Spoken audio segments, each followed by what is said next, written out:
பொறுத்த வரைக்கும் அது கரெக்டான ஒரு படம் அப்படின்னு தான் நான் நினைக்கிறேன். ஏன்னா வந்து நிறைய மீடியாக்களால தெரில, இல்லை மக்களாலாம் தெரில, ஒரு படம் வந்து ஒதுக்கப்பட்டுருச்சு. அப்படி ஒரு படமாக தான் நான் பார்க்குறேன். இதே கமலா தேட்டரில் வந்து நான் ஃபஸ்ட்டு கங்குவா படத்தை பார்க்கணுன்றதுக்கோசரம் வந்து பார்த்தேன். நான் தனியாக தான் வந்து பார்த்தேனே. எதுக்கோசரம் வந்து பார்த்தேன்னா, ஒருத்தன் புதுசாக ஒரு 3Dயில் தமிழாக ஒருத்தன் வந்து எடுத்து கொடுக்குறான் அப்படின்னும் போது மக்கள் ஏன்டா இது நல்லா இல்லைன்னு சொல்கிறானுங்க, எதுக்கு இது நல்லா இல்லை நல்லா இல்லைன்னு சொன்னாலும் பரவாயில்ல, ஒருத்தன் ட்ரை பண்ணியிருக்கானா, அதை நம்ம போய் பார்ப்போம் அப்படின்றதுக்கோசரம் போய் பார்த்தேன். ஆனால் விஷுவலாகவும் சரி மற்றபடி பக்காவாக இருக்குது. எதுக்கு இது நல்லா இல்லைன்னு சொல்லி ஒதுக்குறானுங்களே தெரியல. இந்த மாதிரி பண்ணுறப்ப அடுத்த வாட்டி தமிழ் சினிமாவில் இப்படி ஒரு படம் எடுக்கணும்னு நினைக்கிறவங்க கூட எடுக்க மாட்டான். நல்லா இல்லை, நல்லா இதெல்லாம் நல்லா இல்லாத ஒரு மொக்க படம் அப்படின்னு சொன்ன ஒரு படம் போகுதுன்றது நமக்கும் சரி நம்ம எல்லாருக்கும் சரி மிக பெருமையாக இருக்கும். ஆனால் இப்போ அந்த இதோ புஷ்பாவும் சரி மற்ற எல்லாத்தையும் சரி ரொம்ப கொண்டாடுறாங்க. எதுக்கு அது தெரியல.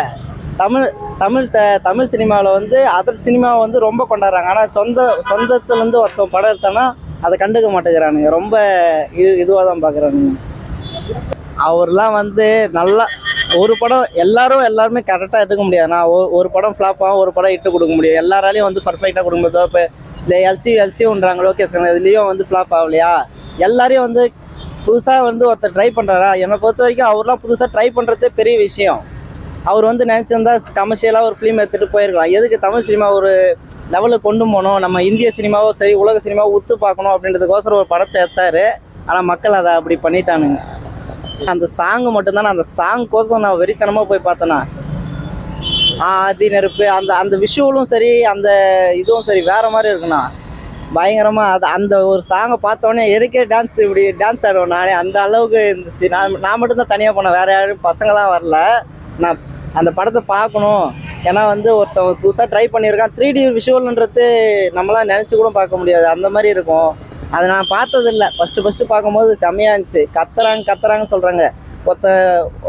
ரொம்ப இதுவாக இருக்கிறவங்க கத்த தானே செய்வாங்க. அது வந்து ஆடியோ நல்லா இல்லை, எல்லாமே வந்து கத்துன்னு கத்துறாங்க, யாருமே புரியல ஒன்றுமேன்றாங்க. எனக்கெல்லாம் நல்லா தான் இருந்துச்சு படம். ஐயோ நல்ல விஷயண்ணே. எல்லாருமே சேர்ந்து டோல் பண்ணி அந்த படத்தை ஓடாத படமாக பண்ணிட்டீங்கன்னா நீங்கள் தான். அதாவது இந்த மாதிரி சோசியல் மீடியாவில் தான் மேக்ஸிமம் எல்லாம் டோல் பண்ணி அந்த படத்தை ஓடாம பண்ணிட்டாங்க. அது நான் ஆஸ்கருக்கு நாமினேஷன் ஆகிருக்கிறது ரொம்ப ரொம்ப பெரிய விஷயம், நல்ல விஷயம். ஏன்னா மக்கள் வந்து அதாவது பொதுவான மக்கள் வந்து அந்த படத்தை நல்லா இல்லைன்னு சொல்லலை. பசங்க என்டர்டெயின்மெண்ட்டாக படம் பார்க்குற சில பேர், அப்புறம் இந்த யூடியூப்புக்குன்னே சில பேர் பேட்டி கொடுக்குறவங்க, இவங்க மட்டும்தான் படம் நல்லா இல்லைன்னு சொன்னாங்களா. அவங்க எல்லாருமே படம் அவங்கள பார்க்குறவங்கள கூட தேட்டருக்கு வந்து பார்க்க முடியாத அளவுக்கு அந்த படத்தை கொண்டு போயிட்டாங்க. ஏன்னா ரிவ்யூ அந்த மாதிரிலாம் கொடுத்து அந்த படத்தை வந்து கொண்டு போயிட்டாங்க. இதுவே அந்த படம் ஒரு வேளை தெலுங்கு டப்பிங்கு இல்லை மலையாள டப்பிங்காக இருந்தால் பயங்கரமாக ஓடி இருக்குமோ என்னமோ தெரியல. நேரடி தமிழ் படம்ன்றதுனால அந்த படம் சுமாராக தான் இங்கே நம்ம தமிழில் போணுச்சு. சூர்யா சார் ரொம்ப ரொம்ப கஷ்டப்பட்டு அவரோட உழைப்பெல்லாம் ரொம்ப சிரமப்பட்டு அந்த படத்தை எடுத்து முடித்தார். ஸோ அந்த படம் ஆஸ்கருக்கு போயிருக்குதுன்னு நினைக்கக்குள்ள ரொம்ப சந்தோஷமாக இருக்குண்ணே.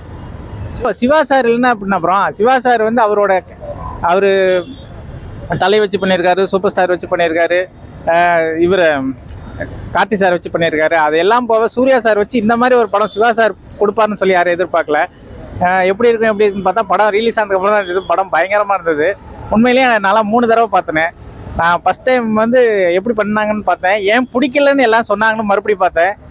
உண்மையிலே படம் நல்ல படம். அது வந்து எப்படி காட்டுக்குள்ளே வாழ்கிறவங்க கத்திக்கிட்டு தான் இருப்பாங்க, அதான் அந்த சவுண்ட் அப்படி தான் பண்ண முடியும்.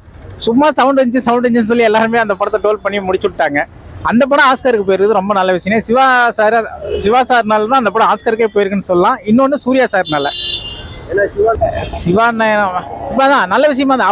அவரே நம்பியிருக்க மாட்டாரு நம்ம படம் ஆஸ்கருக்கு போயிருக்கா அப்படின்னு சொல்லிட்டு. ஆனால் நம்மளே வந்து நல்லா இல்லைன்னு சொன்னோம், நல்லா இல்லை ஓகே அப்படின்னு சொல்லி எல்லாரும் சொன்னாங்க, நம்மளும் ஓகேன்ட்டோம். இந்த படம் ஆஸ்கருக்கு பரிந்துரையா அப்படின்ற மாதிரி அவரே நம்பாம ஒரு மாதிரி குழப்பத்தில் தான் இருப்பாரு. ஸோ இந்த படத்துக்கு இந்த மாதிரி பெரிய விருதெல்லாம் வந்தால் தான் வந்து ஸோ அது ஒரு அங்கீகாரமாக இருக்கும். இந்த மாதிரி நம்ம ஒரு அங்கீகாரம் கொடுக்கலனாலும் நான் கொடுத்த அந்த படத்துக்கு அங்கீகாரம் அந்த படத்தை பார்க்க தவறுறாங்க, அந்த படத்துக்கு அங்கீகாரம் கொடுக்க தவறினவங்க இவங்களெல்லாம் தான் நான் சொல்கிறேன். இந்த படத்தில் பிடிச்ச சீன்னா எனக்கு அந்த எல்லாத்தோட தலையும் ஒரு 100 பேர்த்தோட கை வெட்டுன்ற ஒரு சீன் ஒன்று வரும். அதில் வந்து இவர் பண்ணியிருப்பார், யார் கருணாஸ் சார் பண்ணியிருப்பார் ஒரு ரோலு. அந்த சீன் நல்லா இருந்தது. அதுக்கப்புறம் வந்து சூர்யா சார் அந்த இடத்துல பழி வாங்குற மாதிரி ஒரு சின்ன சீக்வன்ஸ் சின்னதாக வரும். அது எனக்கு ரொம்ப பிடிக்குங்க. நல்ல விஷயம்தான். பொதுவாகவே இப்போ சூர்யா படம் அதிகமாக வந்து தொடர்ந்து ஃப்ளாப்பாகவே வந்துக்கிட்டு இருந்துச்சு. இது ஒரு சூர்யாவுக்கு ஒரு கம்பேக்காக இருக்கும். அதுவும் கங்குவா வந்து நம்ம அந்த அளவுக்கு போகாதுன்னு நினச்சோம். ஆஸ்கார் லெவலுக்கு வந்தது ஒரு ரொம்ப great. Hats off to direct Siruthai Siva. அதாவது அந்த ஒரு 2010 அந்த டைம்லாம் ஏதாவது படம் வந்துச்சுன்னா அவ்வளோ நெகட்டிவ் கொடுக்க மாட்டாங்க. இப்போ ஏன் நெகட்டிவ் கொடுக்குறாங்கன்னா, இவங்க எல்லா விஷயத்தையும் கிரிஞ்சாக பார்க்கறதுனால எல்லா விஷயமும் உங்களுக்கு கிரிஞ்சாக தெரியுது. அதனால இவங்க எல்லாத்தையும் நெகட்டிவாக சொல்கிறாங்க. அந்த படம் அவ்வளோவெல்லாம் ரொம்ப நெகட்டிவ்லாம் இல்லை. படம் நல்லா இருந்துச்சு, எல்லாரும் பார்க்கலாம். ஒரு டைம்